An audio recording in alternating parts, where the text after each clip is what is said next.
કરી દીધું છે. ગુડ મોર્નિંગ બધાને, જય શ્રી કૃષ્ણ, જય માતાજી. જો આજના વ્લોગની શરૂઆત થાય છે શાક સમારવાથી. તો દુકાનેથી ગલોડા લાવી લીધા છે, તો તેને સમારવા બેઠી ગઈ છું. 10 વાગી ગયા છે અને અમે શું સવારનો નાસ્તો નહીં કરતા, 2 વખત ચા એકલી પીધી છે ને સીધું ખાઈ લેવાનું. એક કેરી લાવ્યા છે તો રસ કાઢી લેવાનો છે ને શાક રોટલી રસ. આ કેરી કેટલાની આવી ખબર તને? એક કેરી કેટલાની હશે ગેસ કર. 30 રૂપિયાની આવે, અત્યારે તો સસ્તી છે ને. આ કેરી છે 600 ગ્રામની થઈ છે 60 રૂપિયા.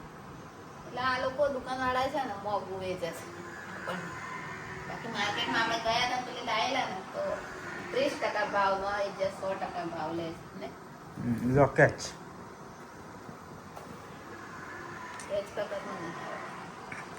ચલો ભૂખ લાગી એટલે ફટાફટ બનાવી લો. અરે પેલા ડોગર ખંડાવાળા ભાઈનો ફોન આવ્યો છે, ઘંટી ચાલુ છે, જવું છે?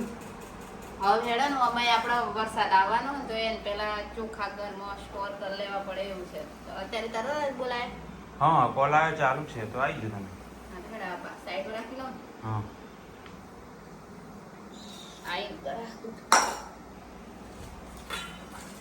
ડોગર રેડી? કાઢવી પડે પીપળામાં. કાઢી લે. હવે આપણે પીપળામાં મસ્ત ડોગર ભરેલી ને તો એક જ પોતો ખંડાવાની છે, પેલા કાઢી દો પડે.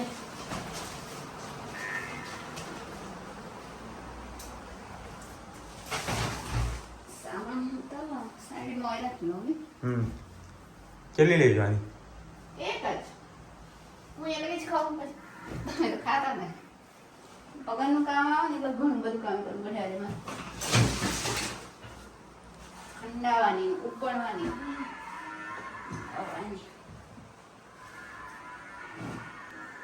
અરે જુઓ તો ખરા, આપણે તો મસ્ત ઉપણી મેં તો કમ્પ્લીટ ભરી હતી તો આ જીવડો પડી ગયો છે ડોગરમાં તે ફૂદો.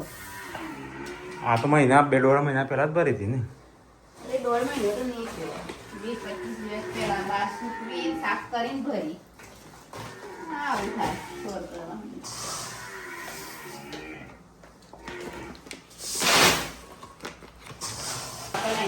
સારું.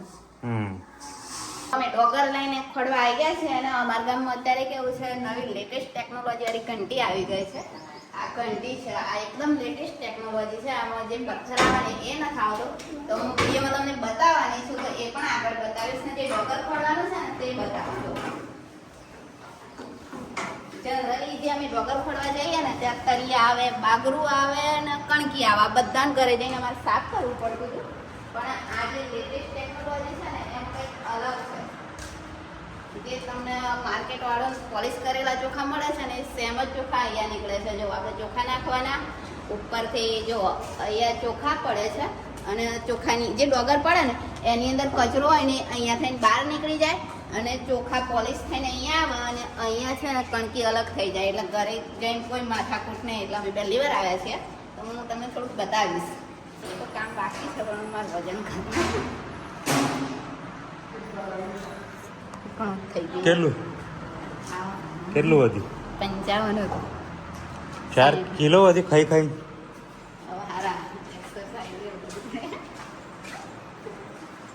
જો આપણા ચોખા નીકળી ગયા છે તો જનરલી જે તરિયા આવે, બાગરું આવે, ઘરે જઈને સાફ કરવા પડે ને એ બિલકુલ નહીં કરવા પડી એવા અને સીધા પોલિશ થઈને આવી ગયા. આપણે જે દુકાનેથી લાવીએ ને પોલિશવાળા ચોખા સેમ જ. તો અમારા ગામમાં પહેલી વાર ઘંટી આવી છે ને તો બધી બહેનો જે છે ને એમની મહેનત ઘણી ઓછી થઈ ગઈ. ખંડાઈને ઘરે જઈને સીધા જ બનાવવા મળવાનું થઈ ગયું. 12:30 વાગવા આવ્યા ને તારે ખાવા મળી ચડ્યો. ભૂખ એટલી લાગી હતી પણ ચોખા કઢ્યા વગર ચાલે એવું જ નથી.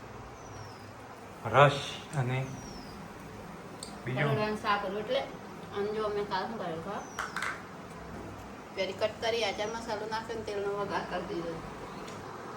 લગાવી દીધું? મેં હાથ પર લગાવી છે ને તમે મોઢા પર લગાવી ને બતાવવા જરી. અને આ ત્રીજો આવી ગયો છે, 3 જણી લગાવી છે. વેસ્ટ ના જવું જોઈએ. જો મારા વેસ્ટ થાય તો કંપની વાળાને ગારો પડે, બરાબર?